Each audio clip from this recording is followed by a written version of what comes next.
Okay, Anyone I'm else like next. to? Yeah, Rob, I'll please. go. But you got to give us a little time. I just took a big bite of peanut butter, and then you're saying, okay, somebody go next, or I'll start calling on you. And I'm munching on peanut butter, and you know how peanut butter is. Hell, I can't go next. Man, I almost choked on the damn peanut butter. Okay. Careful, Rob. Careful, please. Don't kill us off, man. Hey, my big why is to travel. I want to sell enough real estate in the first 6 months that I can take 6 months off. You won't have to deal with me in the office. My wonderful personality won't be there to cheer you on every day. So that's my big why, is to make the money so I can take off, see the world, go cruise around, go travel, go see the world and have some fun, do some difference, go do some volunteer work, go do some wolfing, or, you know, work on farms and, you know, change the world one person at a time. Very good. Love it. Very good. Anyone else like to share?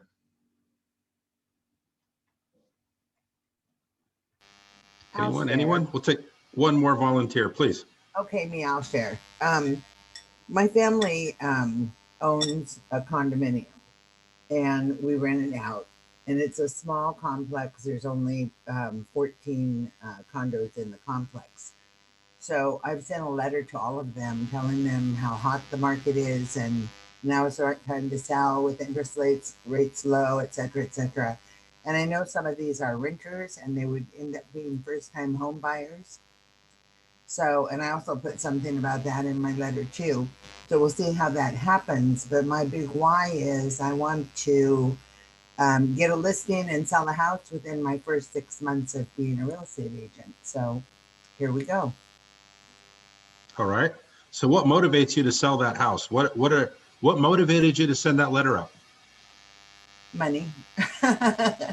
No, actually helping people to either move up or, you know, get their first house, and, you know, how wonderful that is, especially for people that need a bigger space or want to own versus rent.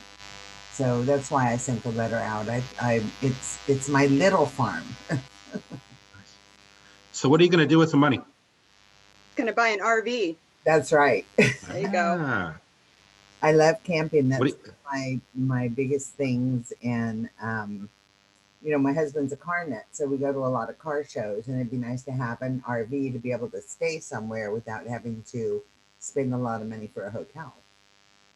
There you go. Yeah. All right. Very good. Good big whys. I think we have some big whys in the chat box. Let's see here. I'll share with you guys because, well, my chat box disappeared. Oh no, here it is. Okay. So Rick Medina said his big why was to be independent in his business. He used to do real estate in the past, and he wants to reignite. Unfortunately, he has a day job right now, so he can't really talk. So don't worry, Rick, I won't call on you. You have a good excuse. The awesome thing about having a day job is you should be surrounded by people. So lead gen, like, talk to the 5 people around you. That could meet your first goals for today, which could be kind of easy. All right. Well, let's get into today's session. Now, what we're going to talk about, well, what we talk about in all of Ignite is what successful agents do every day, right? Grow their business and run their business. And there is no secret. Success leaves clues. So we know exactly what successful agents do every day. So, you know, on the left side, when you grow our business, the number one thing, it's the one thing, if you guys haven't read the book, it's lead generate for buyers and sellers, right? Once you generate leads for buyers and sellers, you make appointments, you make listing and buyer presentations, and you preview real estate. Those are the actions we take to grow our business. And then once we actually have clients and we're working with them, we do the things on the right side of the page, and that's to run our business. We market the listings, we show houses, negotiate contracts, manage transactions, manage our vendors. Then we set our goals and compliance and attend training and get coaching like we're doing now, and we manage our finances. So growing your business and running your business every day. Most of y'all are fairly new to this game. So I would imagine that initially, most of your time should be on the left side of the page here, growing our business. And we start with the lead generation because that's the basis of everything. Without lead generation, you have no clients to market listings. You have no clients to show houses to. You have no clients to negotiate contracts for. So the basis of our business is truly lead generation. And that's what we're focusing on today. I lost my, there we go. Lead generating for buyers and sellers. So today we're going to talk about the lead generation model. We're going to talk about, what else we're going to talk about? Talk about your database, talk about sales pipelines. Then we'll do some recapping and ahas, and we're getting to our daily success habits. Our daily success habits are what we end our session with, kind of send you guys off on your own to work on those. And that's to build your database, practice your scripts, and actually do the actual job of lead generation.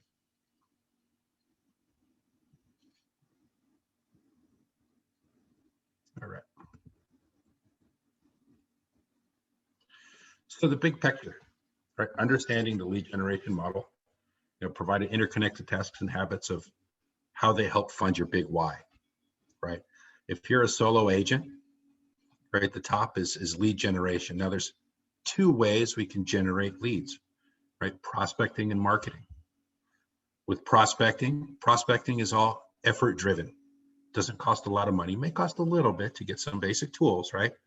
But the majority of the costs are your time spending calling people, initiating relationships, so forth and so on. But there hopefully will come a time in your career where you'll have other things to do. Well, lead generation is still going to be ultimately important, but hopefully you'll have some transactions under your belt. We'll have some money, cash flow coming in, and we can expand our lead generation to include principles of marketing. And marketing costs money, right?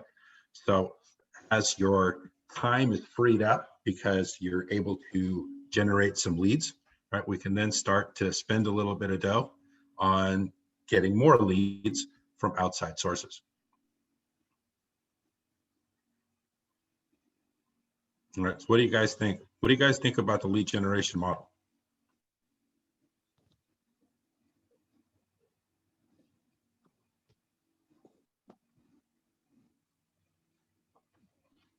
All right, you have two kind of sets here. You have leads and you have contacts, right? With leads, what are leads? Leads are people that you don't necessarily know, but they are people that you need to get a hold of because they've identified themselves somehow, some way as needing your services.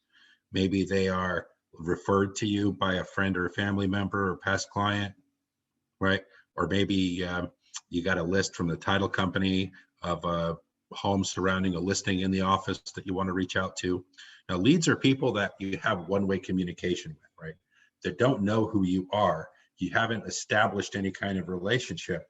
You don't necessarily have really a permission for a two-way conversation. You're going to reach out to those people. You're going to make your offer. Some are going to say yes. Some are going to say no. The ones that say yes, well, they become contacts. Okay. And contacts are the people that you have a relationship with. You actually have a permission to have some two-way conversations. Okay.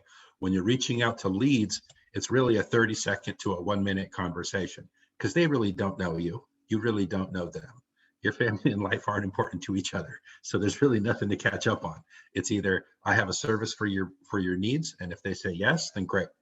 If they say no, then great. Move on to the next one. Right. But when they become contacts, those are people that you know. Okay. People that you've already established a relationship with. These are the people that really care about your family. They care about your job and your occupation. It's a two-way caring scenario. Okay. So contacts are the people you're going to have that 5 or 10-minute conversation with because you're going to catch up with them. And the likelihood of the contacts doing business with you or the likelihood of the contacts referring you business or even engaging in a conversation is very high, right? The likelihood of a lead engaging in a meaningful conversation isn't nearly as high. So it's important to understand that. when prospecting or marketing. When you're spending money marketing, right, you're generating leads, and those are the people you need to just reach out to, touch base, and try to convert them into contacts. And then the contacts are the people that, like I said, already know and love you, or have already granted permission for a conversation and a potential to move down the path to transactions, right? So in the second part, that's what we're talking about. Now, the third part is the contacts. The fourth part is the cultivation of the contact to a transaction, right? You have interaction and your action-based touch programs to nurture your relationship and to qualify them towards an appointment.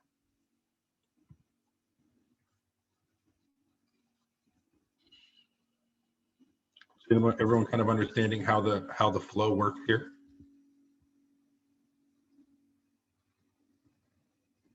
All right. The third part is your sales pipeline. It's the final piece of the model.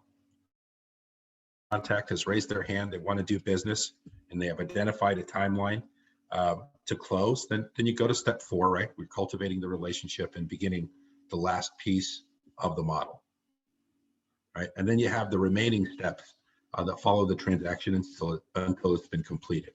You have your appointment, you're actively looking or actively marketing their property, and then you have success. You found them the house, or someone gave you an acceptable offer on the listing and you're under contract, and then you manage that contract until the closing, right? And then after the transaction's closed, then the contact moves back into the contact database and continues an interactive value-based touch program to then continue to deepen the relationship.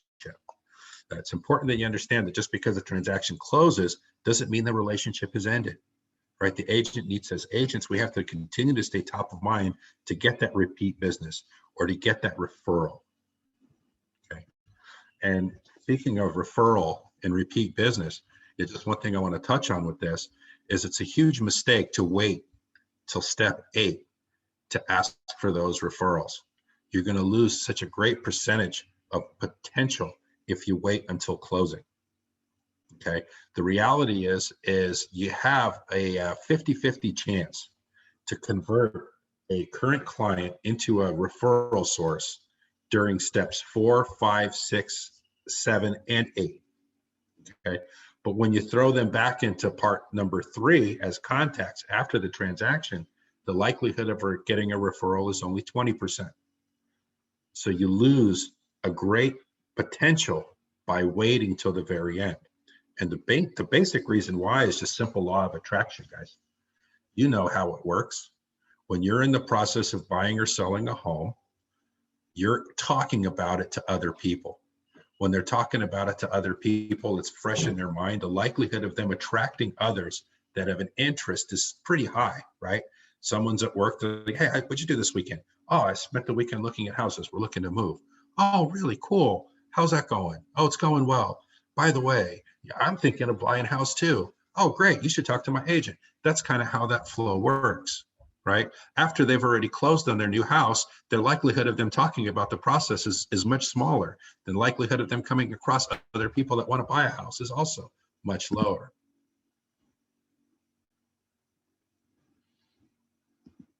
Does that make sense?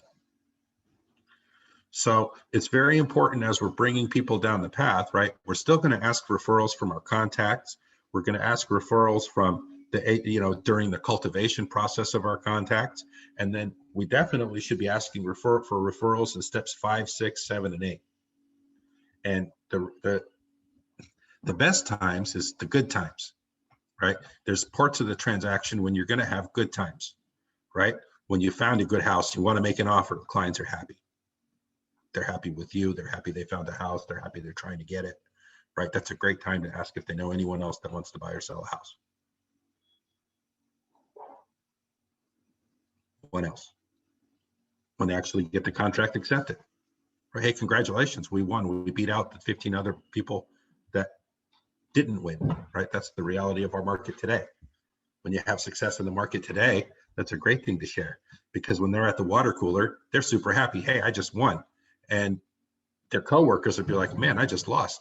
Maybe I should be talking to your agent. Yeah, you should. Right. And those are seeds that you need to plant in the very beginning of your conversations, in the beginning of your relationships, during your initial appointment. The way I plant the seed is I basically lay out the process of our business to my clients. Very simple. Mr. Prospect, the majority of agents spend 80% of their time trying to chase after people. They're spending 80% of their time doing things I don't like to do. They're cold calling, expired listings, chasing after FSBOs, and calling random strangers. I prefer to do my business a little bit differently. I prefer to spend 80% of my time servicing my clients, servicing your needs, being available for you, being available for you to show properties on your time, paying attention to the disclosures and making sure we're giving accurate advice and not making any mistakes. The problem for me at that point is, by the time our transaction is finished, because I've spent all my time devoted to you, that I may not have anyone to work with next. So that's why you come in. And it's very important. During our process, you're going to come across other people that are going to want to buy, sell, or transact, or invest in real estate. It's inevitable. All that I ask is when that opportunity arises, just please share my services with them and let me know how to get a hold of them. Figure out a good way to introduce us. That way, when our transaction is completed, we'll have another client. And usually people are very, very receptive to that. They kind of get it. So when you set that seed up in the beginning of the process, here at step number 5, then when you remind them in steps number 6, 7, and 8, it's more natural. And the likelihood of success is far greater.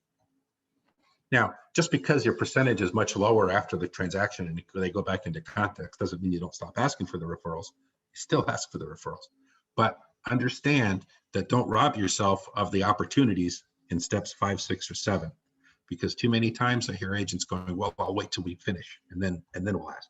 But you're missing a great opportunity.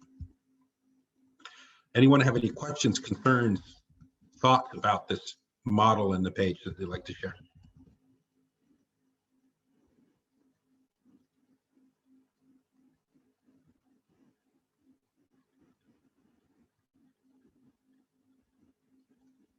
No? Everyone good?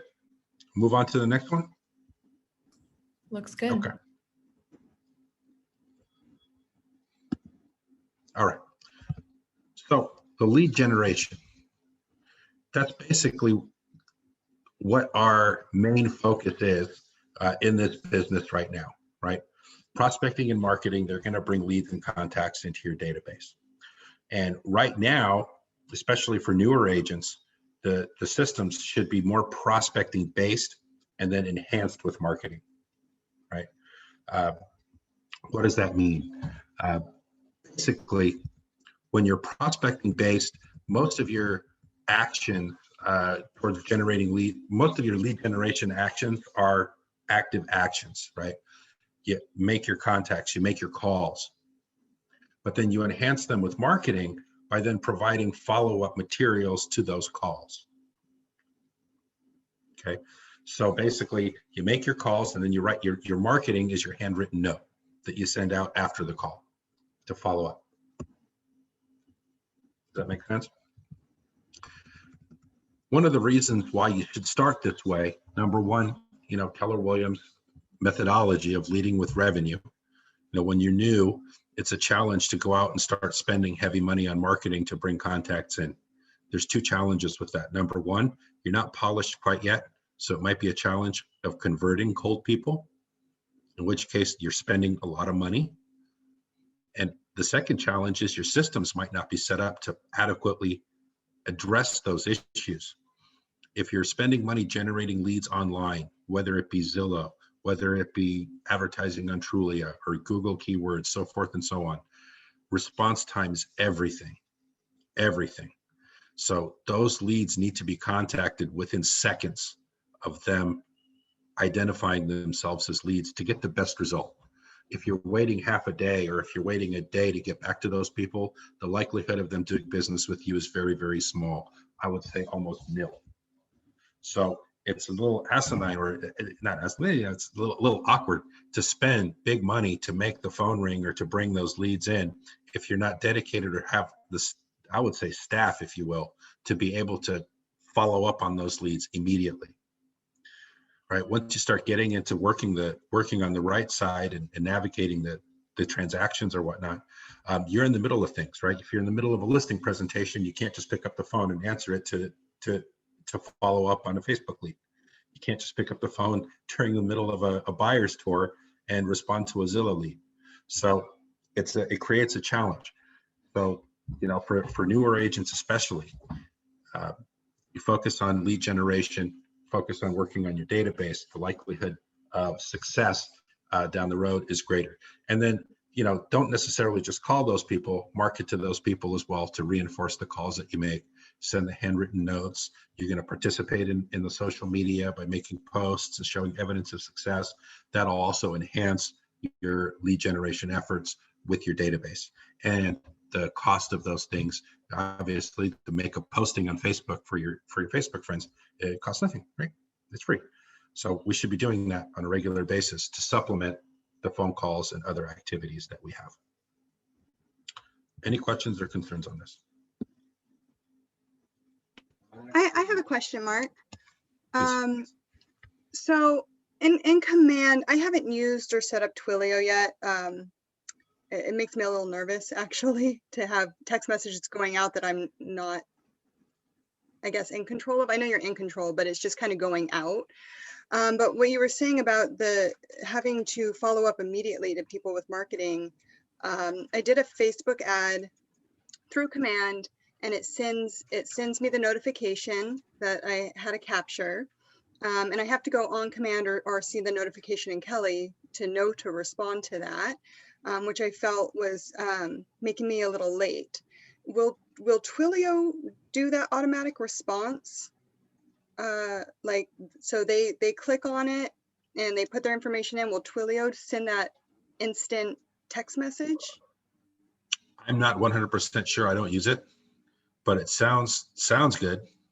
Yeah, I was just wondering, because this waxing company, I clicked on one of their ads online and I was like, oh, this is great. And I put my information in and I got an email and a text message immediately, and then my phone rang. And I thought, wow, they have a great system for this wax place. So I was just wondering if our system does something similar. I would say if you have the autoresponders on your emails, it should send the email out right away. Same with the Twilio. I can't imagine why it would wait if you have it set up to do it, but I don't use it, so I can't really speak to it personally.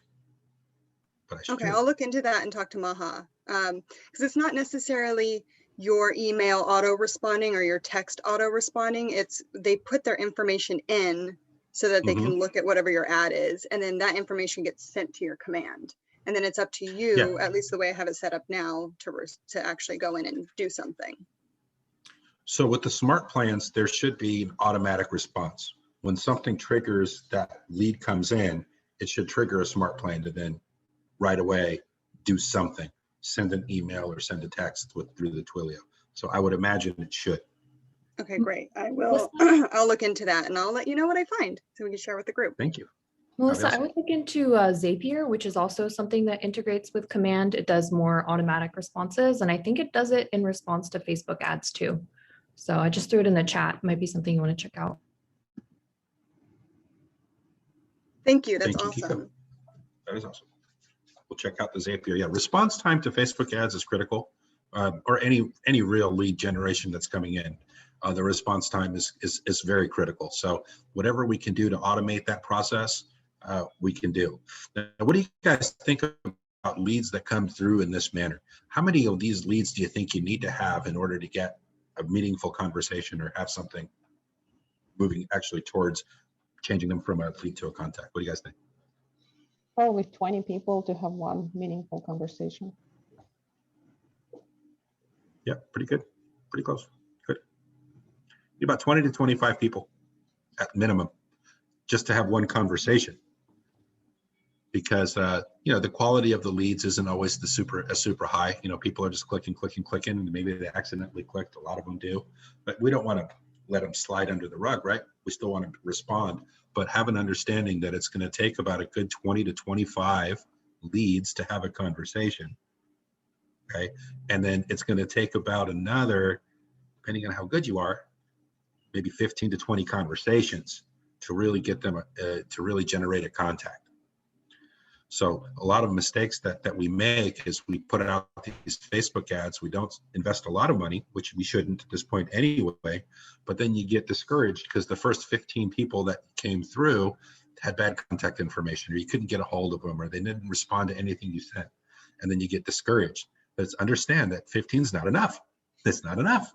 You need at least 5 to 10 more in order just to have that conversation. So if you are working those programs, don't get discouraged if the first 15 people come through, you don't get anything out of them, not even a response to anything. That's normal. Understand that's normal. Understand that these are big number games, and it's going to take another 15 people in order to have a conversation. So keep it working. Questions, concerns?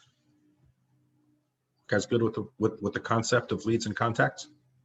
What is a lead? What is a contact? Good. All right, we got a video coming on. So let me just make sure that we get everything working this time like we did last time. Optimize, share sound. All right, here we go. I think what goes along with this video, if you want to turn to page 5 in your participant guide, might give you some more insights and understanding of what we're about to experience here. All right, here we go. Lead generation is the first thing you should do. Make those calls. I took what I already knew and how I would go and shop for a house and just applied it to them. It's a numbers game. If you can track how many people you're calling in a day and how many hours you're doing it, there's a formula. Make those calls. I used those things that I did innately to attract my clients. I became a hyperlocal expert in the military because I am a military spouse. The 2 key things that I did to generate the most success for me were social media and open houses, because I didn't have the database like everybody else did. So I had to find ways that I could get in front of people fast, and also something that would be maybe the buyer or seller would be ready and willing to buy now versus later. And I'm lead generating specifically in an area that is military friendly, military heavy. It really is in the follow-up. Be present in their lives, build a relationship. Don't just ask for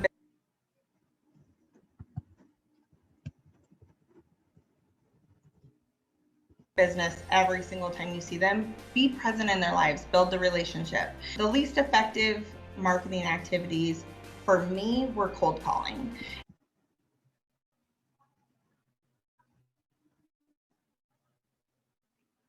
And that's just because my niche market, they're not going to be already local. They're going to be moving from other bases. Then I decided, well, if I'm going to leverage cold calling, let's do it more purposeful, and let's do it only in my niche market where I know that there's military there. They're likely to buy or sell in 3 to 4 years. Mindset was a huge part of my success. One of the things I taught myself for an open house is 1 good lead every time. And so I start that action at least a week beforehand. I do a social media campaign. I follow up with all the likes and comments. And then I do a door knock around the open house. And then I follow up with anybody who is active at the open house. And usually that results in at least 1 buyer or seller leads, usually more. So my first year, obviously, the minute I made the change, it's super scary. I've got a network of people still reaching out to me to, help them with what I was doing before, which was post-production.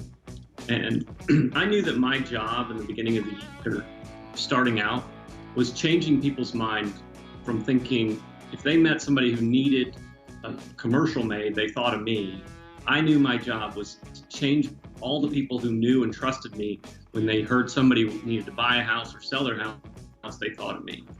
You know, if you're starting out and you don't have that network, be really intentional about where you spend your time.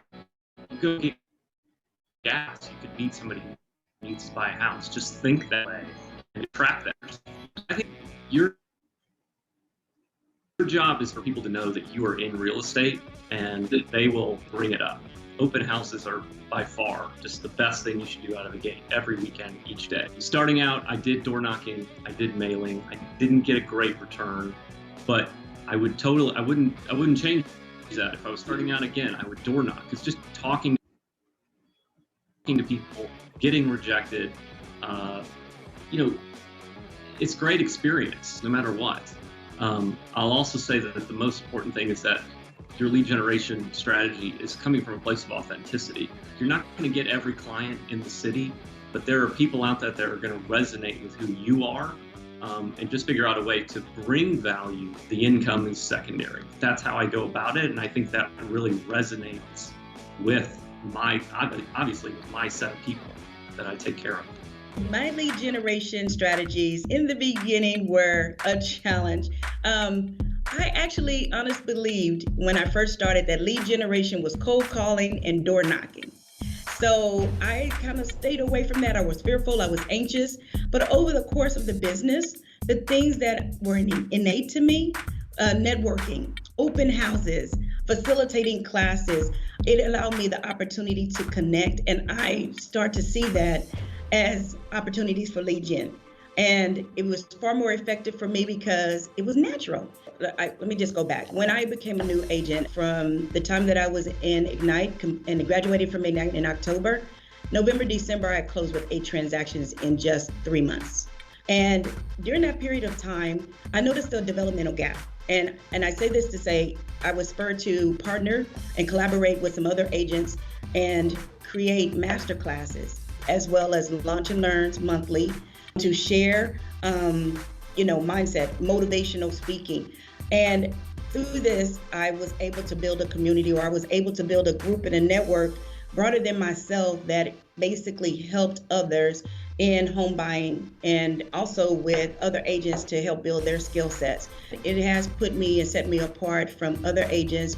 Lead gen pitfalls that I've seen agents do are just being cookie cutter, looking at a successful agent or looking at someone else and doing exactly what they do doesn't necessarily work for everyone. Scripts gave me more confidence to be able to know what to say when I was talking to certain clients. Also, there's different approaches to different questions that may be asked. So instead of looking at scripts as, oh, I have to memorize this verbatim, it was a resource to gain knowledge and definitely helped me to build confidence, even though I was not planning on using it verbatim.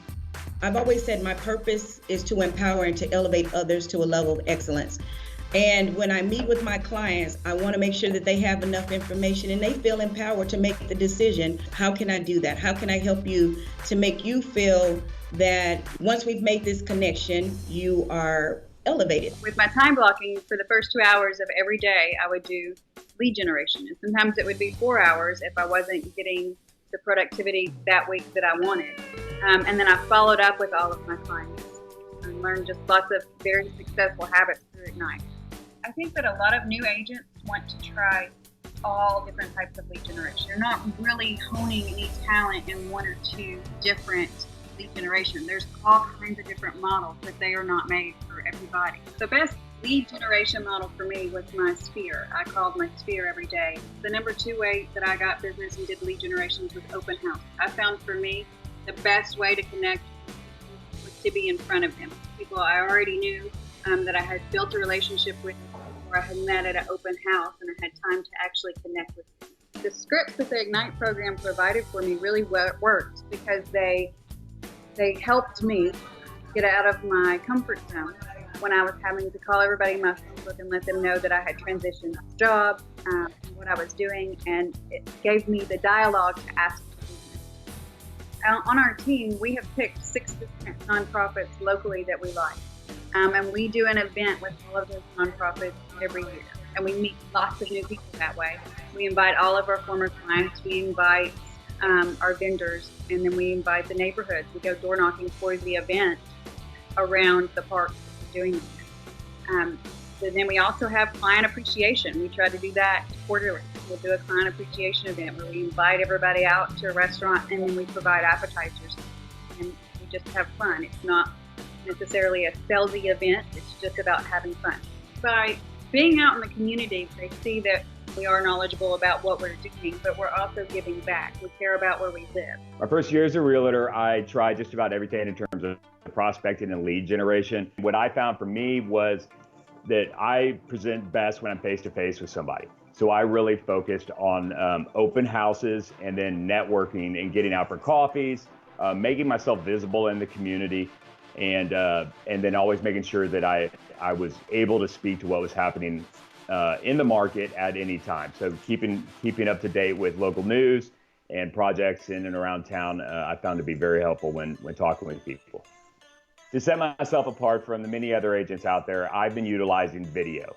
And I find that putting the videos out on Facebook and a YouTube channel, and then even emailing them to clients, really allows people to feel like they get to know you. And I've had experiences where I've talked to people on the phone, and they were, especially with out-of-town investor clients, and they were not necessarily ready to go with me until I sent them a video saying hello, outlining how I can help them. It was good to have the phone call with them, etc. And the feedback I've gotten on the videos has been very, very strong. The biggest pitfalls I saw other agents having, and even fell into myself with lead generation, was not having consistent follow-up. So if I had an open house and I got some names and numbers and contacts and told them I'd be in touch with them, sometimes I would get overwhelmed and I wouldn't touch base with them in a timely manner, or to follow up on calls with somebody that has shown some interest. Making sure that you stay on top of things and follow up with your contacts is very important. Scripts are great for understanding what objections you might encounter and how to overcome those objections. What I discovered was I would learn what the foundation of the script was. What was it trying to get me to say? And then I would be able to, just by knowing that and having read it over and over and over, when I would have an objection come up, I was able to utilize the scripts, the content of the scripts in my own words.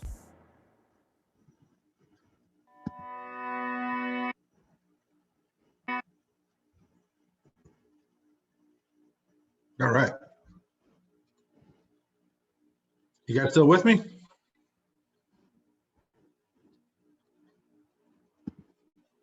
What do you guys think of that video?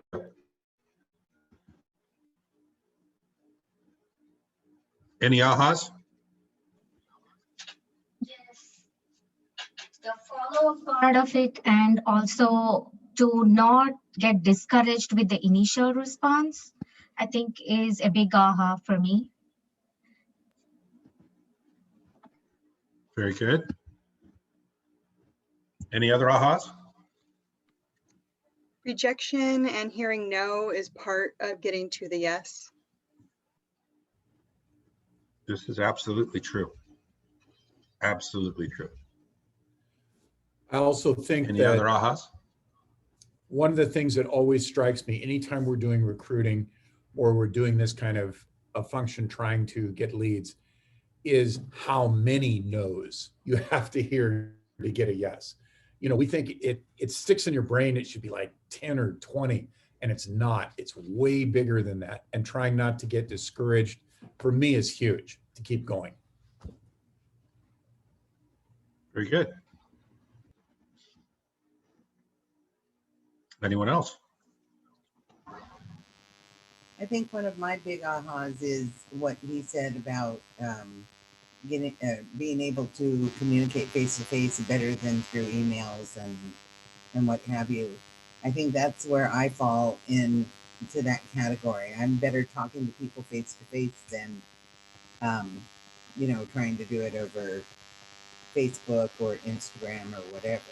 So, I'm really anxious for the COVID to get under control so I can get out there, In the meantime, you have to do it the other way, but right now, I'll manage.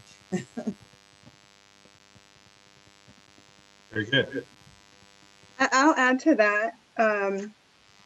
It seemed to me that all the agents that spoke in the video identified their enjoyment and their strengths, and then that's what they implemented.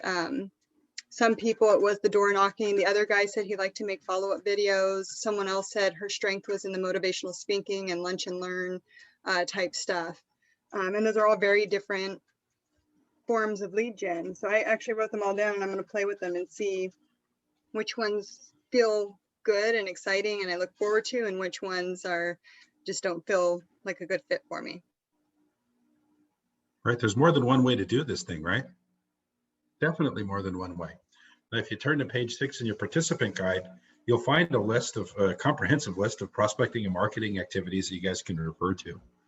Right. And lead generation is really an ever evolving list of ideas, methods, practices that bring leads to your business. And there's broad categories of prospecting, marketing. So, choose which ones work best for you, right? Maybe not everyone is built to door knock or prospect or circle prospect. And the reality is you don't have to, but you have to do something, okay? Whether it be cold calling or whether it be, just joining community groups and getting out in the community. One of the things that we like to do in our business is we coach our daughter's sports teams. So, every sports team, everyone knows, all the players know what we do for a living, and try to encourage referrals and transactions. Obviously, we're mainly coaching sports, but people know what we do. So people ask you, hey, how's the market? And then you respond, it's going really well, with one exception. We're short on inventory. If you know anyone that wants to sell their house, we'd love to get to know them. Simple and easy, right? Enough of that. Eventually, things will start popping, and people will start referring, and you'll start working on the right side of those to-dos on the everyday level, right? But I think it's important that we kind of understand like the difference between prospecting and marketing, right? Prospecting is more proactive and it's direct. It keeps you going. It's active things that you actually do. Marketing is something that you put together and you put out there and kind of hope for a result.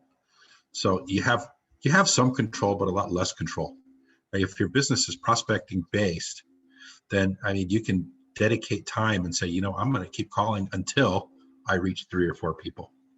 Whereas with the marketing, you can send it out and maybe nothing happens, but then you're not in control, right? You don't necessarily have 3 or 4 people to talk to tomorrow. Sometimes you do, sometimes you don't.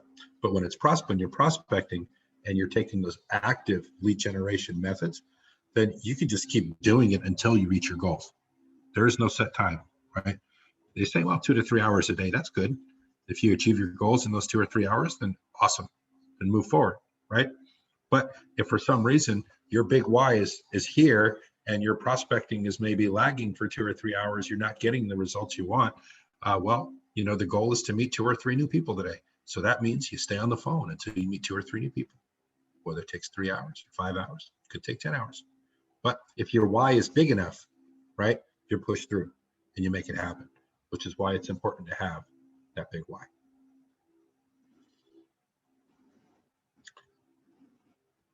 Any other ideas from the crowd as to why it might be better to be prospecting based and marketing enhanced?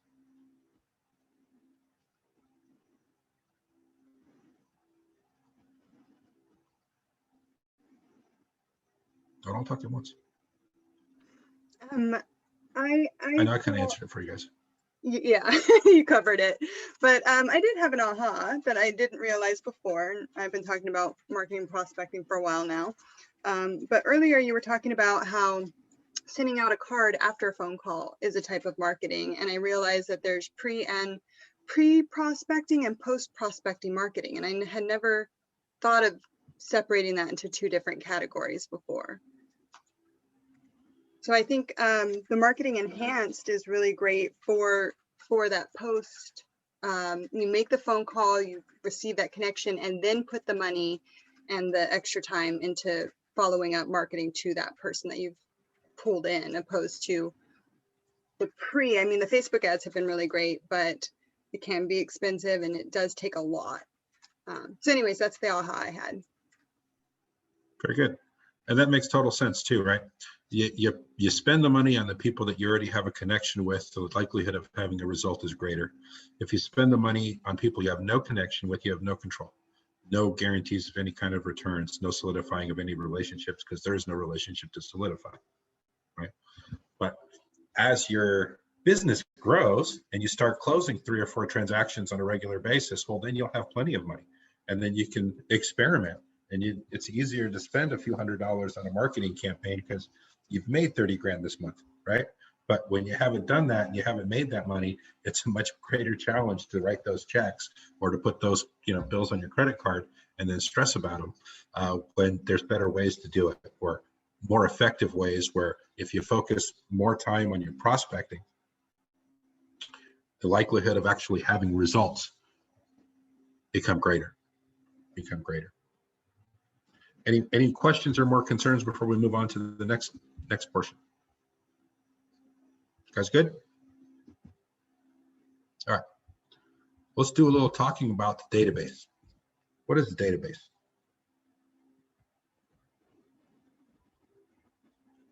What is the database? Your business. Any ideas? Your business. Yes, it's true. Any other thoughts on the database? I would think it would be anybody that you come in contact with and you've, told them you're a real estate agent and blah, blah, blah. I think that immediately it would go into my database that I reached out to this person. And then that way you have a means of following up.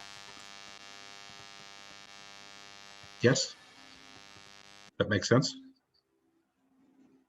Any other ideas? Okay. Your database is your business, right? Your database is the book of people that are willing to do business or are willing to actually have a conversation with you. The database is your collection of contacts, right? The bigger the database, the bigger your business, the more money you'll make. Does anyone see that, understand that relation? Right? It's the tool that kind of centrally stores your customers and your prospects' information. And the more you interact with it and update it and keep it current, the more value it becomes. And really it's the way to evaluate what your business is worth, if you will. When I was selling tools for real estate agents, one of the biggest, I guess, first objections that people would give me is, oh, I'm retiring. I'm getting out of the business, so they don't want me bugging and selling the websites anymore. And I get that. Okay, cool. So how much are you going to sell your business for? And then silence. What do you mean sell my business? If you don't have a business, I mean, you're building a business, well, should theoretically you be able to sell it when you're done? Shouldn't there be a value there that you can assign to somebody else so they can continue to cultivate in your name and still generate income? Right? That's your database. You build a strong, powerful database after 20, 30 years in the business, or heck, 5, 10 years in the business, it doesn't matter. It doesn't have to be a long time. But if you have a collection of 500 people, out of which 10 will transact every year and earn someone, 200 to 300K, shouldn't you be able to capitalize on that? I think so, right? So at the end game, right, if you're good about keeping your database, nurturing your database, and having it relevant, where it's a predictable source of business for you, when you're done and you no longer want to do this, what can you do? Just throw it away? No, you don't have to throw it away. You don't have to throw anything away. You'll find a new agent to sell it to. Take a 25, 30% referral fee off every transaction that comes out of that database for a few years, maybe 5 years, maybe 10 years, however long that database keeps churning out transactions. Does that make sense, guys?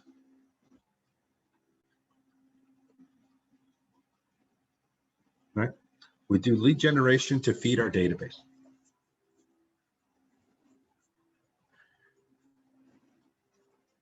And the size of your database will definitely be a reflection of the amount of money that you make. on a regular basis. Okay. When you have leads, you have valid contact information, and you can have a one-way conversation.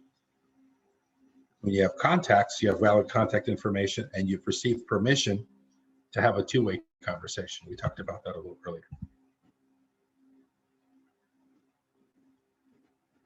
Now, in Command, you can't automatically segment that database into those two categories, the leads and the contacts, because leads are going to have one set of follow-ups, one certain set of smart plans, because the whole purpose of lead generation or working leads is to create that relationship to where you have that permission to have a two-way conversation.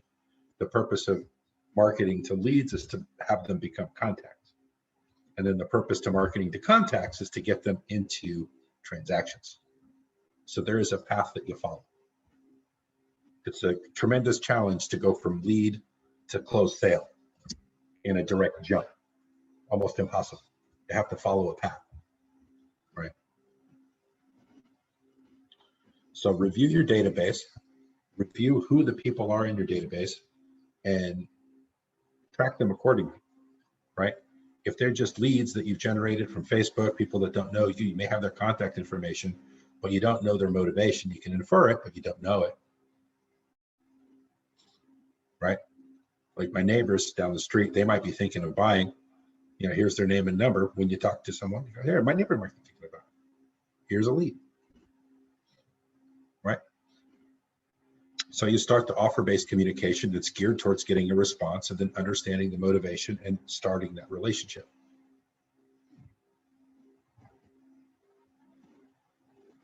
Reach out to the lead saying, hey, my neighbor just gave me your contact information. Hopefully they've asked for your permission, which they should have, for me to give you a call. Do you have a minute to talk about buying a home? They mentioned you might be interested in buying a home. Oh yeah, I talked to Jeff yesterday. He told me he'd be giving me a call. Great. And then you can move that conversation down to setting up an appointment. Right? Once you've set up an appointment with that person, now they become a contact, right? You've reached out to them, you've offered a service, and they've responded positively, and now they're a contact. Right, now you have permission. The calls that you're going to have with them are going to be different. The conversations are going to be different. They're going to be more two-way conversations where you'll ask them questions, they'll respond, and they'll ask you questions, you'll respond, type of thing. Right? So let's brainstorm a little bit. What are some leader contact sources that you can think of? You know, where can we find leads?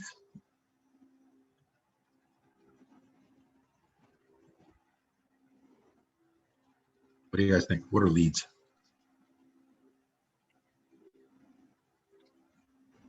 Contacts who might kind of indicate that they are in the market, or they know somebody who can refer them to either for a buy or a sell transaction. A contact that gives you a name and a number? Yeah, that's a lead. Yep, absolutely. Until you touch them, that's a lead. Any other sources of leads?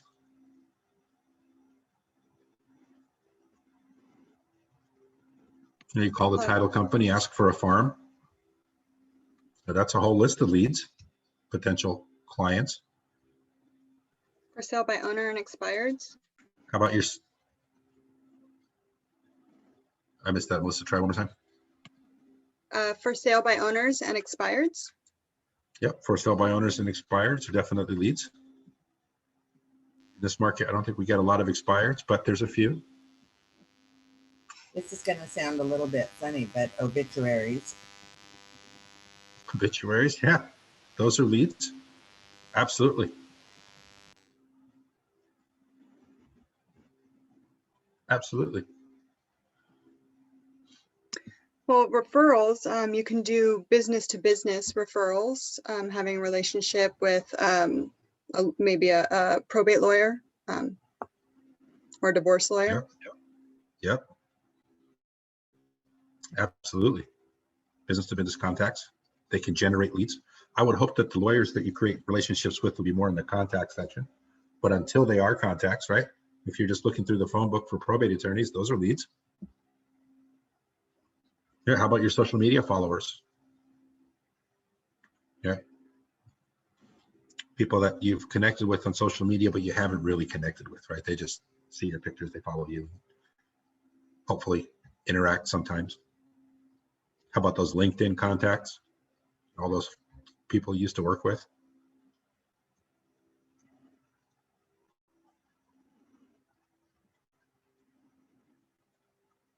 Right? And then contacts, right? What are some possible contacts? Obviously, we talked about our sphere of influence, our family, friends, neighbors, coworkers, old school buddies. Events we attend. Attending events, sure. Networking.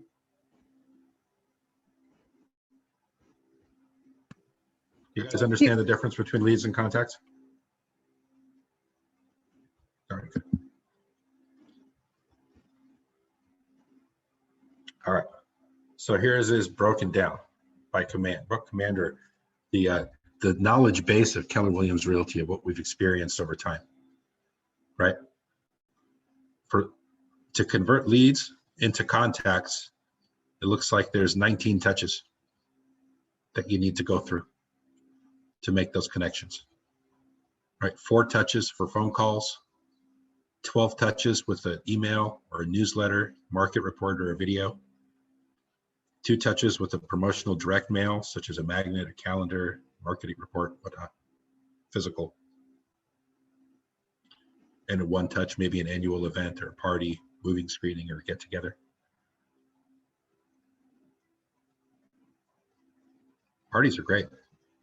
Go to parties, go to lots of parties, go everywhere you're invited, every time.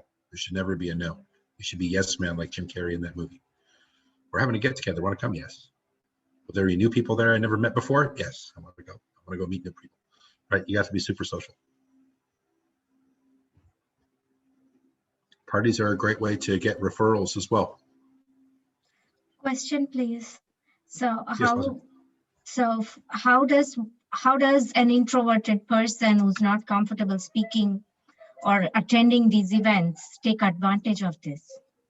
What would be some strategies to overcome that anxiety? I would say some daily affirmations helps, because you have to kind of get through that barrier. You know, you have to convince yourself that you have the value and it's worthy, you're a good person to know. Once you have that mentally internalized, it becomes a little easier to go out and meet people. I would say that's probably the only way I can think of. Anyone else have any ideas how to overcome social anxiety a little bit? You can have a little more control over the type of events and environments that you put yourself in. I find it a lot easier when it's a group or a situation that I seek out of like-minded people that have, you know, some, like maybe it's maybe you're into pottery, so you start going to a pottery class, and it's a lot easier to connect with people when you have the same interest, opposed to just going to a random function and then having to find ways to break the ice with strangers. I agree. Like volunteer events are really nice because the focus is actually doing a thing, and then talking and connecting around whatever you're doing is easy. So yeah, same as Melissa. Thank you. Thank you. Very good. Thank you, guys. I appreciate the assistance. I don't have all the answers, just a few. I rely on everyone to help. I appreciate you guys for doing that. All right. So contacts, right? 36 to convert. Now, I would say that these numbers aren't an average. I would say that these numbers are what I would consider the minimum.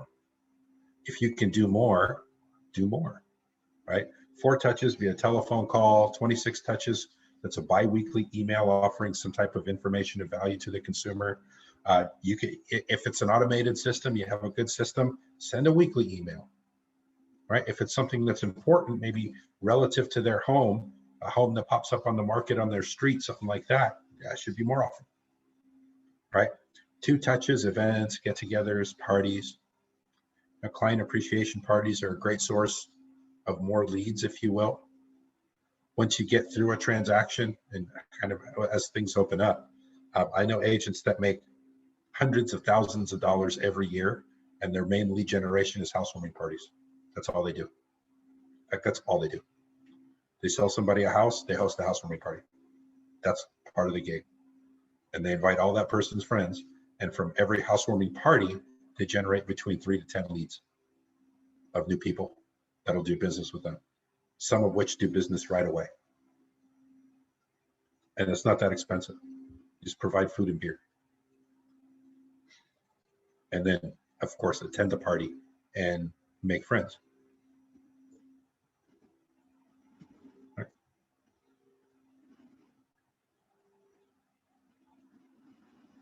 So 36 contacts to convert a contact into a potential sale via either a direct business relationship or a referral. Right. So we can kind of start to kind of gauge, you know, where we should be. If you look at the size of your contact database, right, make the assumption that somebody's going to move once every 10 years. Mathematically, if you have 100 people in your database, you should be able to bank on 10 transactions from those 100 people. Does that make sense? If someone moves once every 10 years, right? So that means everyone over the next 10 years. And it's not just them moving, right? It's them and everyone they know. So either they'll directly move with you or they'll refer you someone this year. So if you have 300 people in your database, contacts, I'm talking about contacts. This isn't leads, this is contacts. That's 30 transactions. That's real business right there. 30 transactions with an average commission of what, 25,000, 30,000. We're almost a millionaire status. Doesn't take much. 300 people touched 52 times. Sorry, 33 touch. Well, 36 touch here. I stay more often. Touch them weekly if you can. Questions, concerns? Ready to move forward? All right. One question, please. Yes, Mazu. So how do we find the balance between not being annoying, but just reaching out? So how do we strike that fine balance? I think that a lot of it has to deal with the content with which you reach out. You know, what are you sending them? You know, I think people that are homeowners appreciate the market activity in their neighborhood. I don't know anyone that doesn't worry or not, you know, have a concern when they see a new sign come up on the lawn. Oh, there's a new sign. Someone's selling their house. What's that all about? So if you can give them that information, that's always welcomed information. Okay. Right. Following up with someone, a contact, you know, once a month via a phone call, just to touch base to see how they're doing. I mean, remember, these are contacts, people you already know. They already know you. They're not cold calls. Cold calls, it's not gonna work that way. But if it's contacts, friends, family, relatives, former coworkers that you have a relationship with, you know, to call them once a month just to catch up and see how they're doing, there's nothing wrong with that. I don't think that will be invasive. And you don't want to make that call every week. Well, you may have some really close friends that you touch with more often, right? Yes. But then you have the secondary friends. You reach them out once. In this system, they say once a quarter, right? Okay. 36. I believe these are annualized. So 36 to convert. 4 touches via phone call once every 2 or 3 months to keep in touch. And then supplement with marketing, supplement with the Facebook posts and evidence of success, so that they see how we're in business, we're doing business. Got it. Thank you, Mark. Absolutely. All right. So command. Command is the tool that Keller Williams gives you. It's part of the deal for being with the company, and it's a very powerful tool. It's important that we understand how to leverage Command. Now, who here right now uses Command as their main database? Anyone? I do. Melissa, Rob, Vasu. Good. Good. Are you guys familiar with how to put a contact in? Yes. How to tag a contact? How do I create custom tags? I don't know. Or how should one tag different kind of contacts or leads? That I don't know. I'm figuring out. But the rest of the things in the slide, I have some idea. Okay. I found the tags, custom tags are pretty easy once you figure it out. And Vasu, if you're in the office anytime, feel free to drop by. I can show you that part. Sure. It works really good. And as far as the organization, a lot of it depends on how you're organizing your clients. So you kind of choose a way you want to group them by demographic, by location, by whatever you want to use as your way of categorizing them so that you can then go after them with specific smart plans and campaigns. Got it, Rob. Thank you very much. Sure. Thank you, Rob. I also wanted to add, and I've just put it in the chat. I found the DTD2 schedule on KW Connect for 2021, and it actually breaks down how to tag your DTD2 schedule to work with Command.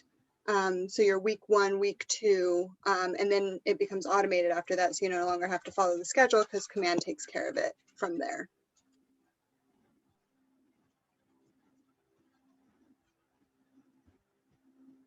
Very good.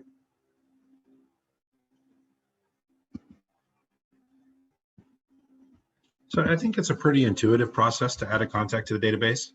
I think Vasu touched on a very important piece though, is how do we tag people for ultimate success, if you will. So let's brainstorm a little bit on that maybe. Right, obviously we're going to tag all homeowners as homeowners. That way when we reach out with listing relevant information, we want to do that. Maybe tag potential buyers as potential buyers.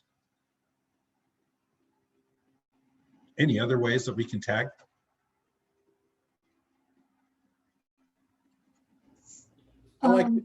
Sorry, go ahead. I'm sorry, Vasu. Sorry, I like to tag by demographic. One of the ways that I'm splitting our database is by what the likelihood is of moving based on, well, just bluntly, how old the person is. And are they likely to consider moving or retiring out of state? And if so, I want to definitely have a tag to market to that specifically. Very good. How do we do that based on events? Because most of the times the contact information is just an email or a phone. Sometimes it's just one, not even both. So that's the important distinction between a lead and a contact. Okay. If you don't have a complete information profile on someone, you may want to categorize them more as a lead, which means you need to reach out to them as a lead and convert them into being a contact. That way you'll get more information and then you'll have a basis for tagging them, right? Whether they're a personal contact, maybe they're a former coworker, maybe they're a coworker of your husband, of your spouse. Maybe they came from social media. Maybe they're a past coworker. Maybe people that you're involved with, and maybe some side clubs or activities that are interests that you have. You have a book club or a cooking club, or tag people that however you've met those people would be a great way to tag. Okay. I tag everyone in my database that's a parent with tag parent. A lot of the events that I like are family events, or like the pie giveaways. You would invite the family and maybe have something for the kids. So I want to know everyone in my database who has kids. not just for events, but also, I mean, when you first have a baby, that's a life event. When they're going into high school, they might be looking for a change. And then of course, when they go off to college. So I always tag parents. I also tag holiday, which has tended to bleed over into other things, but anyone tagged holidays is getting the Valentine's email from me, inviting to the Thanksgiving pies, part of my annual Christmas gingerbread raffle. So it made it really easy with Command to just be able to pull up my holiday tag every holiday and then just get all of those people at once. I also do an A, B, C, D, and I color code those, A's being red hot, C's being more of like the yellow. And that's just kind of based on where I think they are on the squiggly line that you showed us yesterday. I base that tag on where I think they are on the squiggly line. Very good. Very good. Also good to segment. I've heard a variety of strategies to segment your database. A, B, C, D. You know, A are the people that are your raving fans. They're your closest friends. They're the most likely to refer you business now. You know, those are the people you're probably going to spend a little more time with. They're the ones that'll get a nicer Christmas gift, if you will. You spend a little more money on those people, right? Then you have like B people. That would be, you don't have a very close relationship, but you could if you worked on it a little bit and developed it a little more. So you're going to approach those people a little bit differently. You may send them a Christmas card, but you're not going to buy them a Christmas present necessarily. Or, you know, you might invite them to, you know, certain parties at events, but maybe not to the party at your house kind of thing. For those B people, until they've, you know, maybe started referring you business, and then you start moving them up the ladder, right? They might work with you because you met with, you know, maybe they were a Zillow lead, or you paid for the lead somehow, but you connected with them and you've talked to them, maybe shown them a house or two, but they haven't transacted yet. You know? And then C contacts could be people that you don't know very well, right? You know who they are, maybe they're past coworkers that you haven't had maybe the best relationship or maybe a strong relationship over time, but they're not bad people. They may convert to clients eventually, right? And then you might have D people. And those are the people that won't do business with you, that no matter what you do, they don't like you. So those people actually are on their way out of your database, right? You may give those D people one last chance. If they don't respond or they don't react, then you kill them. Not kill them, but you remove them from your database. Don't call it murdering, folks. That's not what I said. No, but just remove them from your database. And, you know, that way you want to have, to really have a database of value, it has to be honest, right? You can't just pack people in there that don't really know you and say, oh, I got 2,000 people in my database, but I only get 2 transactions out of that. It's not a good, it's almost false hope, if you will, right? You want to make sure that you have a very, very strong database so that you do have that predictive ability to be able to extract those transactions and only stick to the people in the database that potentially would do business with you. Right? The more people you contact, there's not everyone's going to want to do business with you. Some people are going to have relatives or friends that are closer to them that are also in our business, right? So it's important to understand that and not take it personally, and understand that not everyone that you contact with is going to make their way into your database. Okay. Question mark. Once they're there, you know, we segment them properly, and then we can address their needs with our marketing efforts, right? If you identify or tag your buyers as their buyers, when you have opportunities for buyers, you can market to those people. You know, sometimes you'll have investors that are looking for cash, you know, cash investors that will buy a house. They're not going to pay market price, so they want it before market, but you may come across listing opportunities where, you know, the people, maybe it's a probate situation and it's, you know, the house is full of junk, and the people that inherited it don't want to go through cleaning everything out and making it marketable. You know, that's when your bank of investors comes in and solves those problems off market. Things of that nature. Question mark. Yes. So what would be a proper time frame to categorize people as D, not people, but contacts as D? or to be soon to be deleted, what would be the right kind of time frame? I can't just go based on emotional feel, right? So what Yeah, would no, be you some? call them and you offer, you can be direct and offer your services. Mhm. And if they say, no, we're not interested, okay, maybe remove them. Or if they say, no, we're not interested now, but maybe we're interested later, maybe you can keep them. Or just frankly ask, hey, would you be willing to refer people that you talk to about real estate to me? Some will say yes, some will say no. If they say no, then okay, thanks for letting me know. The good news is I'll never call you again. Have a great day. Okay, okay, got it. Thank you. You know, but there's people that will. Mark, I'd like to ask will. about putting your farm into command, especially when you're first just starting out and you have some names and addresses. Should you wait to put them in until you get an actual connection to someone, or should you just go ahead and take that farm list, put it into command, and then as you gather information, as you get their phone numbers and emails set up, the smart plans and things? Well, you can segment people as leads. So if they're leads, you can put them into command, but segment them as leads so that you understand they're not necessarily counted as database contacts. The goal is to get them there. So then your marketing and efforts and smart plans will revolve around converting the lead into a contact. So this would be like C people for now, and then they're either going to move down to D by slamming the door in your face, or they're going to move up into B by that relationship started. Okay. Correct. It's a challenge when you're, with complete strangers, because they're not necessarily going to be receptive, and it's a large numbers game, but there's smart plans for that. So if you want to attack them, pull them in, get them on the right smart plan. And the ultimate part of our job is follow up. Right? There's always a reason to reach out and to contact someone. Hey, did you get the email I sent yesterday? Yes or no? Okay, and then talk about it. If they're not calling you, you can always reach out to call them. But dedicate the time to do that. And wouldn't you want to make it maybe a custom tag as a farm so that you know that it's part of your farm and not just? Yeah. Okay.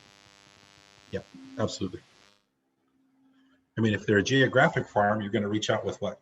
Local information. So even though they may have progressed into being your contact, but they're still part of that farm, keep that farm tag on there so they get those relevant farm marketing pieces, if you will.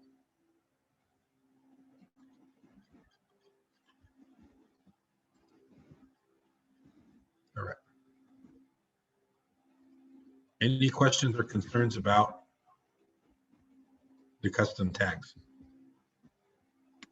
One question about farm. All we have right now with our farm is mailers, right? We can't do door knocks. We can't do door hangers. Only. Okay, so that, and then so would it be? Do you think it would be worth it? Some of the farms, you pay money to also get the phone numbers. Do you think that's worth it right now to just start hitting the phones the same way you would do the door knocking? Yeah, you might as well. I mean, it's fairly easy. It's a lot easier than walking around the neighborhood. I mean, obviously, appearing on someone's door is more impactful. They're either going to have a good or a bad interaction, and they're going to see you, and it's kind of a forced conversation. With the phone, it's easy for them to hang up, but that's okay. You understand what you're doing, right? It's okay for people it's not okay for them to treat you poorly, but they will. And just make that okay in your mind and not let it affect your psyche for the next call. There are some nasty people in this world. Don't let them get you down. There's nothing you did or can do to turn those people. So, and that's okay. Understand that. So that's just one of the games of working with strangers. But that's the hardest part, Mark, to not let it affect the next conversation. Yeah, that's one of the alligator. We got to be alligators sometimes with thick skin, because people will, and you can't let it. You can't take it personally, because it's not personal. They don't know you. You don't know what happened in their life 30 seconds ago. They could have just been fighting with their spouse or disappointed with their kids, or maybe they're making calls and people yelled at them. Who knows, right? So you just have to keep your smile bright and keep your positive attitude positive, because it will reflect in your next calls, and you might get the dream client with the next call. That's the whole, that's the game. That's the prospecting game. You don't know who's going to pick up the phone on the other end. It could be the devil, it could be an angel. Okay. Right? I think a lot of people have gotten sensitive because there's just so many robo and scam calls nowadays. Way more than I remember, even 5 years ago. And I mean, when I see a number show up on my cell phone, I'm already in defense before I pick up. Yep. So understand that when you're calling people. Maybe that's the first thing you might mention. Hey, by the way, I'm a real person, I'm not a robot. Just reaching out in the neighborhood to let people know about, this house that just came on the market. Wondering if you know anyone that would like to move into the area, because I think it's a great opportunity. So understand, understand what you're calling about, and maybe use that as an icebreaker. And some of these people, I got a call yesterday from a real estate agent, wanting to know if I wanted to buy or sell a house or whatever. And I told him, I'm a real estate agent as well. And how's your business going? And he hung up on me. So, why do they don't have to be rude. They can just say, well, I don't have time to talk about it or whatever, and say goodbye. But don't just, hang up on me. Maybe they didn't know. Maybe they thought you were a robot. No. You can't take it personally. You just can't do it. No, They're going to say what they may hang up. If they hang up, good. You didn't want to, they just saved you the next 30 seconds of time where you could have talked to them and they declined whatever you were going to offer anyway. Well, no, so thank them for hanging up. Thank you for saving me a minute. I'm on to my next call. That's the mentality you have to have. Yeah. I think she was reverse prospecting from this story. I was here. The real estate agent called her the homeowner, who happens to also be a real estate agent. And I told her, I said, when they do that, because she's a new agent, I said, listen to their spiel, see what feels right, how it affects you. And then also ask them if they're happy where they're at, because we're always looking at bringing new agents and talented agents who are out there lead genning and prospecting into our office. And so that's, I think, what she did. And they just... It was kind of where it was going when I asked, how is your business going? And he just... Yep. Maybe next time say, I know you're really busy lead genning right now and I don't want to interrupt that. However, if you'd like to talk about business later, give me a call back or give me your number and I'll call you. Yep. Yeah, understand that those people are also going to be ultra focused, and maybe that's you want to be nice to people in general. That's my philosophy. But when you're in the business of mining for a $30,000 paycheck, right? Contacting another real estate agent isn't part of the cards. So it's time, right? So, you're not one click next. That's their mentality. A lot of the people that work that way, they understand who they are. They're high D individuals, means they're very, very driven. And that's just what it takes sometimes to build a business that way. Is that the only way? No, but it works for some people. And if it works for you, great. And if it doesn't work for you, that's okay too. There's 50 other ways to do it. Just pick one, but you got to pick something and do something. You can't do nothing. Nothing happens. All right. Any further questions on databases?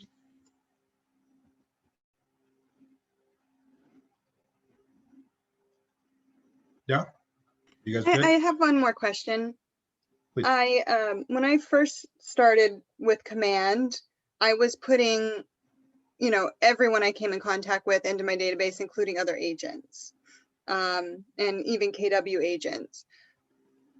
I do tag them as agents. You can't necessarily filter out, right? So you can only filter in. Does that make sense? So when I'm sending out the newsletter, I can't just filter out everyone who's an agent in the newsletter, go to everyone else. I have to go and click everyone but the agents. Does that make sense? Yes. I also get newsletters from agents. So should I just treat them as everyone else, or is there another way to do that? Or should we not be putting agents in our command database? Maybe that needs to be something separate. You know, it depends on how you're building your business and what your ultimate goals are, right? If your ultimate goal is, hey, you know, I'm cool just being a single agent and yeah, take advantage of the KW profit share opportunity. So in those instances, it's good to have other agents in your database. But if you're not focused on really building a team yet, then, you know, consider that. But if you are, you know, if your ultimate goal is, you know, eventually I want to be like a Ben Kinney type rainmaker and, you know, build my business that way, then you absolutely want to keep those agents in there, and you want to make, you know, keep contact because they'll draw them to you. Whereas, you know, maybe an agent struggling, they'll see your newsletter and be like, oh, Melissa's knocking it out of the park. Maybe I need to talk to Melissa about business. And those are the conversations you want to have when you're building your team, right? Now, well, obviously, we're going to always try to recruit agents to build a downline in your profit share. But at some point, you're going to be like, you know, I don't have time to show houses anymore. I need to find an agent to do this for me, right? So it's important to have the access to those people and people that you already kind of know and trust and have understanding of. So I would say keep them in the database and send them the newsletter. That way, yeah, you could attract good agents to your business. All right. Any other questions on the database before we move to the sales pipeline?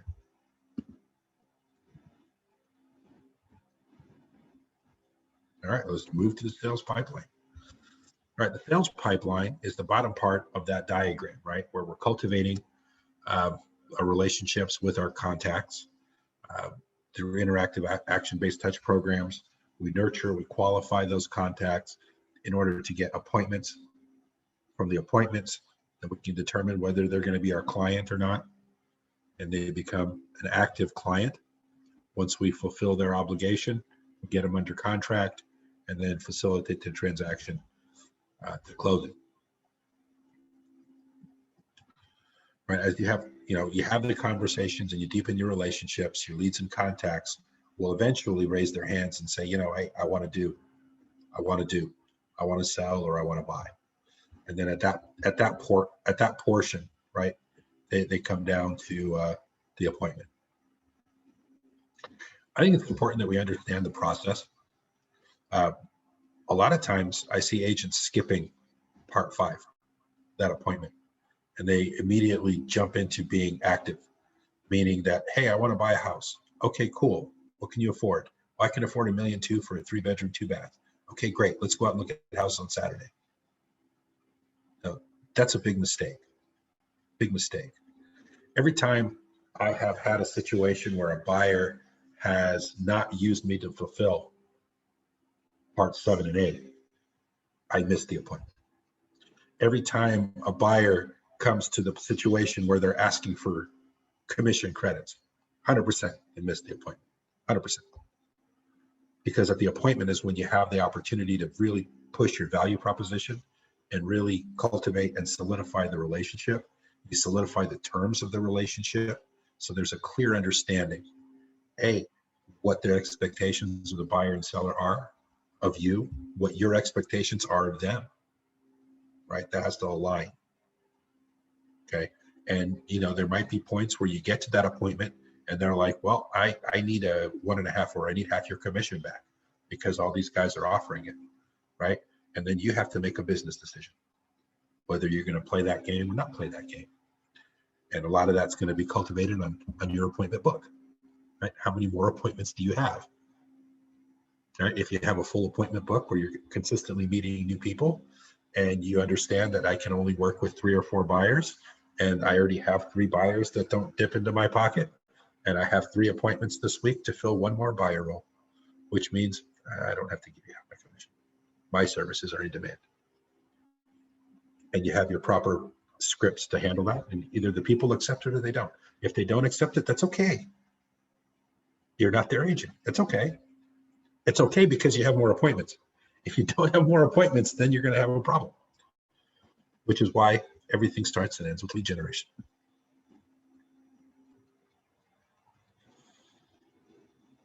Right? As you cultivate those contacts, the ultimate goal is to win that appointment. Once you win the appointment, right, then at the appointment, you close them on working with you.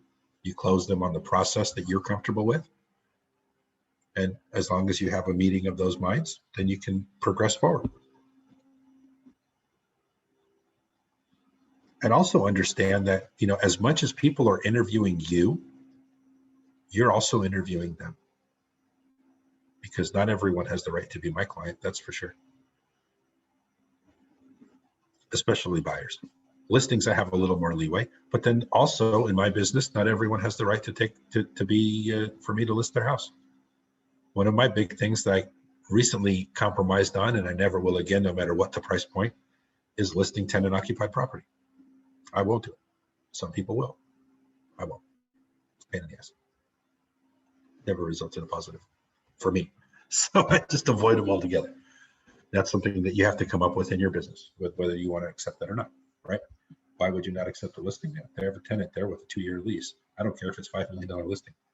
That was my compromise before. It's like, oh, I never had a $5 million listing. So maybe we'll take this on with this tenant. What has it resulted in? Nothing, just a waste of time and money so far. So understand those things. Understand that when you're working your appointment books, right, that you're also interviewing those clients.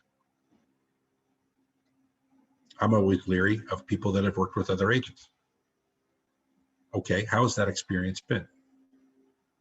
And are you haven't been successful? Is it because of you, or was it because of the agent that you're working with? I would say 8 times out of 10, it's because of them, not because of the other agent did a bad job or did something wrong. So it's important for you to identify that. And if you have that full appointment book, then you make a business decision. You say, you know what, maybe this isn't a great fit right now. Let me introduce you to maybe another agent in the office that might be a better fit for you. Right? At least get a referral fee if you can, if they're not a good fit. You know, there may be clients out there right now that say, you know, Mark, I can't pay over list price. It's just, I have a block on that. You know, there's houses I like, but I don't care what you say, you know, I'm right. This is what I'll offer. And today I'll say, well, thank you very much. It was very nice to meet you. Wish you best of luck. Or there may be some new agents in the office that need practice writing contracts. I'll gladly refer you to them. They need the practice. You like to lowball? Perfect match. You know what I mean? But, you know, you have that understanding in that appointment. And cultivate from the appointment. Once you have that agreement that you're going to be working together, then they're active clients. Right now you're spending time on the right side of the running your business portion of things we do every day. You're looking for opportunities for them, or you're marketing their listing. And then once you have some success there, you get them in contract and get them to close.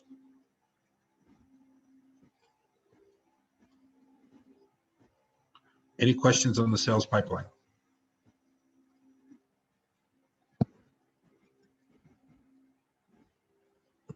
No, you guys good? Understand? Good.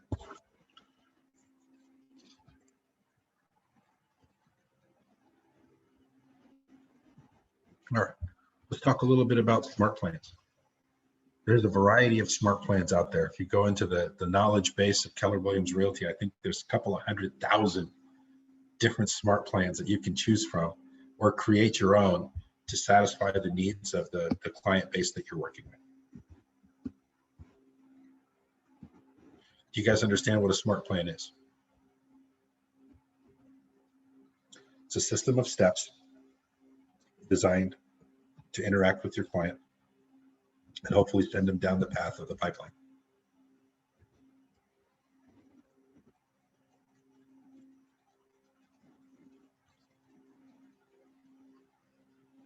Right? If you have a new contact, you have your 8x8 where you're making quick contact with them daily, right? After the 8 weeks of the 8x8, then it scales back to a 33 touch system. And they could be long-term nurtures, they could be mid-term nurtures. biweekly nurtures, quarterly call plans, and understand that not every contact can have more than one smart plan, right? So when you put that contact in, maybe it's a new person you met at the coffee shop that's might be thinking of buying a home. Well, great. You put them on an 8x8, you put them on a quarterly call, and you put them on a biweekly nurture, right? So that you know right away, right? The first 2 weeks, you're going to hit them 8 times between phone calls, text messages, and emails. And if you can't convert them to an immediate appointment, then it's going to scale back after the 8 weeks into more of a biweekly thing. And then you're going to maintain contact with them by following up quarterly until, right, they pop as a appointment. Does that make sense? See the nods? Sounds good. And that's pretty much it for today's class.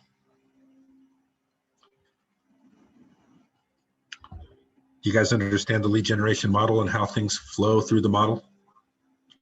Understand how the difference between leads and contacts, right? We nurture the leads to have the right to call them contacts.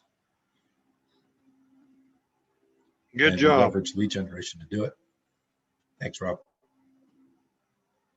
Right, you guys understand your database, the command, whether you use command or use a separate database. I think the fundamental systems are similar. If you're not using command, whatever you're using should have some type of method of tagging your people, some type of method of ranking those contacts, either by likelihood to do business, or maybe by being homeowners or not being homeowners, by places where you've come in contact with them, or maybe similar interests, right? Maybe you have a database of soccer fans. You're going to go to the Earthquakes game. You want to send out a little quick, maybe have an extra ticket or something like that. You go into your contact database. Oh, where are my Earthquake fans at? I got extra tickets to the game, right? Post those out there. Or football fans, whatever. You guys understand the sales pipeline and how that works? Never skip the appointment, right? You never spend $1,000 on the listing of property without a listing appointment, right? So don't spend time, money, gas, and effort showing people houses without having a complete, thorough understanding of your relationship and your expectations. Anyone else have any ahas they'd like to share from today's class? You explained it very clearly, thoroughly, and very enjoyably. Thank you, sir. And we'll see you guys again. Yeah, I think Please. One of the biggest takeaway for me or aha moment was that to face rejection and maybe brush it off if I can, and be more selective about who and how I want to do any transaction or even having a relationship with potential clients. I learned a lot about that. Thank you. Absolutely. Very good. Very good. Anyone else?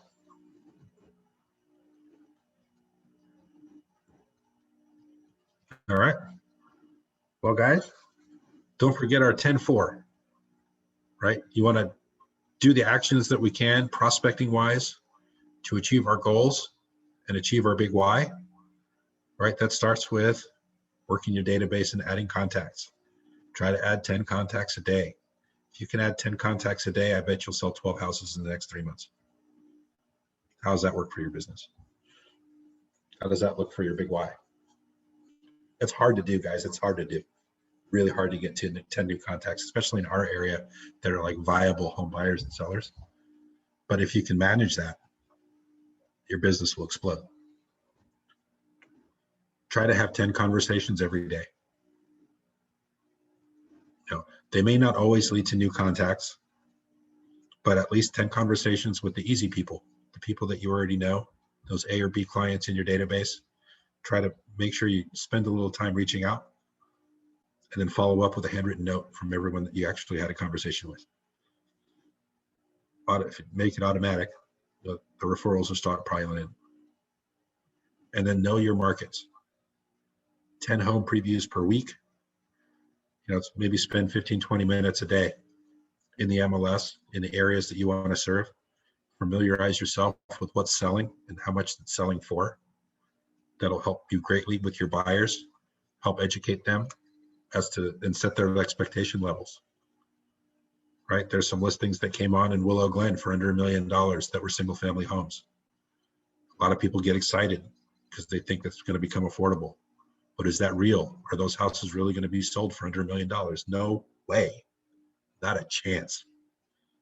You know, understand that, so that when people ask you, hey, I want to see this house, it's like, yeah, but your budget's $1 million. You can't afford this house. I'm going to save you time right now. They already have 60 viewings. They booked 60 viewings in 3 hours. That's why they're under $1 million. It's going to go for $1.2 million, $1.3 million minimum. If you can play there, let's go. If you can't play there, let's go look at something else. So it's important for us to understand those things. The only way to do it is to analyze, spend a little bit of time, review sold properties. And, you know, in some cases, actually now it's caught up to 2018 was the kind of the last high. We had a really strong seller's market in 2018 where we had multiple offers and things were going way over list price. And 2019 slowed down on that a little bit. Maybe the prices dropped a little bit in some areas. And then 2020 is COVID year. And COVID year blew everyone kind of out of the water as far as expectations, as far as markets go, as far as demand in different areas. You understand that? If you had friends or clients potential that ever were thinking of, hey, I want to buy something in San Francisco, now's the time. It'll never be easier than it is today, in my opinion, to buy a condo in the city. Normally, it's a very hard proposition. Normally, they have super demand when things are open. Right now, things are closed.